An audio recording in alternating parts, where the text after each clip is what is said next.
Higit kalahati ng mga barangay sa Pilipinas ang walang barangay health station. Ayon yan sa datos na nakalap ng GMA Integrated News Research. Kabilang sa solusyon ay deployment ng mga mobile clinic na kayang magpalipat-lipat sa mga malalayong lugar na mas mura ang gastos at may high-tech medical equipment. Nakatutok si June Veneracion. Ininspeksyon ni Pangulong Bongbong Marcos ang 28 mobile clinic bago isakay sa barko papuntang Mindanao. Kada unit, merong x-ray machine, pang-ECG at iba pang gamit.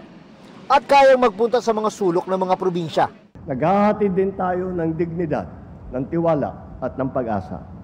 Pag-asa na sa kabila ng hirap na dulot ng malalayong lugar, maaabot sila ng pamahalaan. Tamang-tama sabi ng Pangulo, lalo na marami ang walang medical record.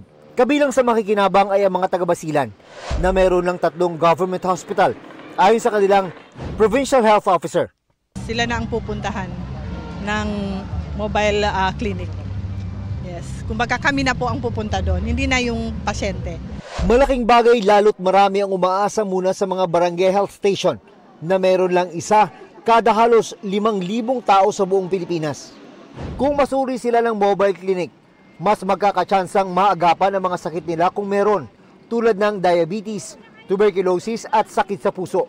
Kaya naman ang mga unit na mahigit 9 milyong piso ang isa, balak dagdagan pa ng 20. Nauna nang nabigyan ng mobile clinic ang mga probinsya sa Luzon at Visayas. Mas mura ito kaysa nagtatayo ako ng barangay health center na wala naman tao, wala namang gamit, walang ano. So baka ito ang maging sagot natin na yung mga malalayong kababayan natin may access sa doktor at mga gamot at mga test.